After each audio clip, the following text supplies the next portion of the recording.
राज और डीके की तरफ से highly anticipated web series Honey बनी सिटाडेल प्राइम वीडियो पर जारी हो चुकी है। सीरीज की शुरुआत होती है कपल की कहानी से, जो कि कपल नहीं थे। ये बात है 1992 की। बॉम्बे में वरुण धवन उर्फ बनी उर्फ राही एक स्टंटमैन का कैरेक्टर प्ले कर रहे हैं, जो अपना एक दुख लेकर बैठे हैं कि भैया मैं कुछ सेकंड तक ही दिखता हूँ फिल्मों में। अब इसी दुख में वो अपना सुख खोज लेते हैं। बनी आगे मिलता है हनी से, हनी उर्फ सामंथा से, एक एस्पायरिंग लड़की जिसके सपने बड़े हैं, फिल्मों में हीरोइन बनने का उम्मीद लिए वो मुंबई आती हैं। तभी उनके साथ एक दुखद घटना हो जाती है यार। बेचारी हनी को कास्टिंग काउच से गुजरना पड़ जाता है, लेकिन हनी ऐसी वैसी लड़की नहीं है। उसने डायरेक्टर के दोनों गोटे कास्टिंग और काउच पर जबरदस्त लात चलाई और इस तरह वो निकाल दी गई फिल्म से। निराश और हताश इस दुखियारी अबला नारी को साथ मिलता है बनी का। बनी इसको लेकर जाता है एक अलग वर्ल्ड में, एजेंट्स की दुनिया में, स्पाई एजेंट्स की दुनिया में, जहाँ आर्मी के माफिक ट्रेन होके बैठे ले एक से एक तगड़े शूटर्स, सुपारी दो और काम तमाम। हनी और बनी जैसे एजेंट्स के लीडर हैं अपने के मेनन, जिसको सब प्यार से बाबा बुलाते हैं। क्या बात कर रहे हैं? बाबा बिल्कुल टैलेंट एक्विजिशन मैनेजर की तरह काम कर रहे हैं, जो अनाथ आश्रम से टैलेंट को उठा कर लाते हैं और अपनी टीम में हायर करते हैं। वरुण धवन भी इसी का एक बाय प्रोडक्ट है। कहानी 1992 से सीधे 8 साल आगे पहुंच जाती है 2000 में। अब तक हनी और बनी सिर्फ दोस्त नहीं है, वो एक कपल बन चुके हैं।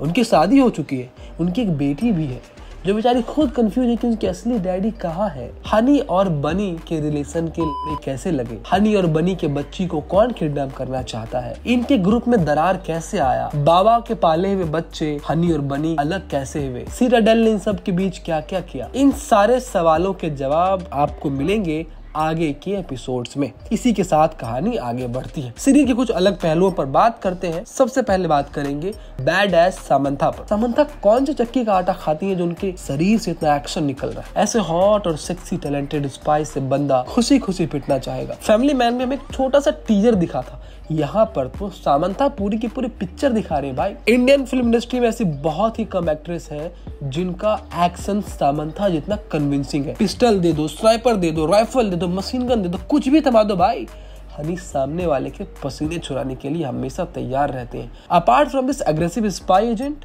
सामंथा के कैरेक्टर में एक हाईली एम्पैथी रखने वाली माँ भी है, जो अपनी बेटी को वॉरियर की तरह ग्रो करते देखना चाहते हैं। अब मैं एक्साइटेड हूँ भाई कि सामंथा अगली कौन सी फिल्म या सीरीज करेंगी जिसमें इतना ताबड़तोड़ एक्शन देखने को मिलेगा। वरुण का तहलका ऑमलेट। भाई सालों तक वरुण धवन ने गोविंदा की कॉपी करने की कोशिश की, हीरो नंबर 1, सैया नंबर 1, बेबी नंबर 1, बट भाई ये साइड सालों तक छिपाते रहे। देर से ही सही लेकिन दुरुस्त आए। अब राज और डीके भाई साहब ने सीरीज में उनके पोटेंशियल का मैक्सिमम उपयोग किया है। वरुण धवन ने इस सीरीज में तहलका ऑमलेट बना दिया भाई। Not a single frame of him looking dull यार। बंदा अपनी पीआर टीम के गांड पे लात मार के इमेज कॉन्शियस होना छोड़ देना, तो ऐसे ही रोल निकल कर आएंगे भाई। वरुण धवन ने अपनी एक्शन की रेंज दिखाई है। अगर आप बदलापुर को उनकी फेवरेट फिल्म मानते थे अब तक, तो ये सीरीज सिटाडेल हनी बनी आपके परसेप्शन को चेंज कर देगी। अब तो भैया मेरी उम्मीदें जुड़ी हैं बेबी जॉन से। देखते हैं कि उसमें वो तहलका ऑमलेट बना पाते हैं या नहीं, लेकिन इसमें तो भैया जबरदस्त बना दिया है उन्होंने। So happy for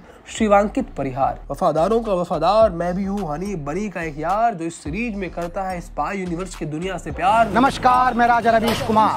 finally Raja ji spy universe में घुस गए। सिटाडेल के किले में उन्होंने सेंधमारी कर दी है। टीवीएफ के बाकी सीरीज को फॉलो करने वाले जानते होंगे कि शिवांकित परिहार कितने शानदार एक्टर है भाई साहब। छोटे मोटे रिपोर्टर्स के रोल मिलते रहे उनको पिक्चरों में। फाइनली अब राज एंड डीके की टीम ने उनके पोटेंशियल को भी टैप किया है, और धीरे धीरे ही सही लेकिन कंटेंट ड्रिवन शोज और सीरीज ने जो रॉ टैलेंट आर्टिस्ट है ना, उनके साथ जस्टिस करना शुरू किया है। सिटाडेल हनी बनी में भी शिवांकित का होना इसी चेंज की गवाह है। हालांकि पूरे 6 घंटे की सीरीज में उनका स्क्रीन स्पेस कम है, लेकिन इम्पैक्ट बहुत ही अच्छा है। शानदार था यार सच में। जो भी को राजा जी का सिटाडेल यूनिवर्स में होना दिल खुश कर देता है। प्रोडक्शन पर अंधा पैसा। पहली बार कोई आदमी मिला है जो रोहित शेट्टी को टक्कर दे सके कार उड़ाने में। धड़ाधड़ एक के बाद एक काली गाड़ियां उड़ रही है, बाइक्स उड़ रही है। आधी सीरीज में तो बस कार और बाइक ही उड़ा रहे। अब रूसो ब्रदर का जलवा है भैया, आदमी ही मालदार हो तो कार क्या मतलब बाइक क्या, वो हेलीकॉप्टर उड़ा दे, प्लेन उड़ा दे। 1990 का बॉम्बे और उस समय की कारें, उस समय के बाइक्स और उस समय यूज होने वाले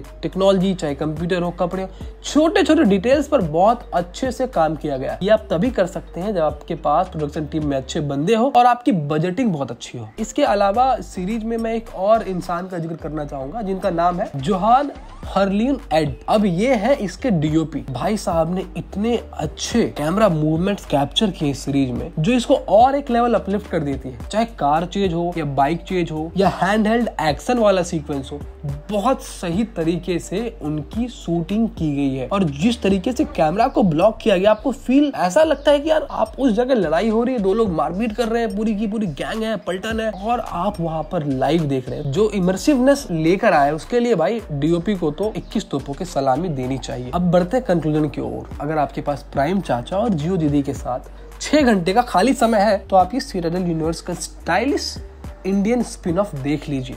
तब तक मिलते हैं किसी और वीडियो में। अपना ख्याल रखें और खुश रहें। शुक्रिया।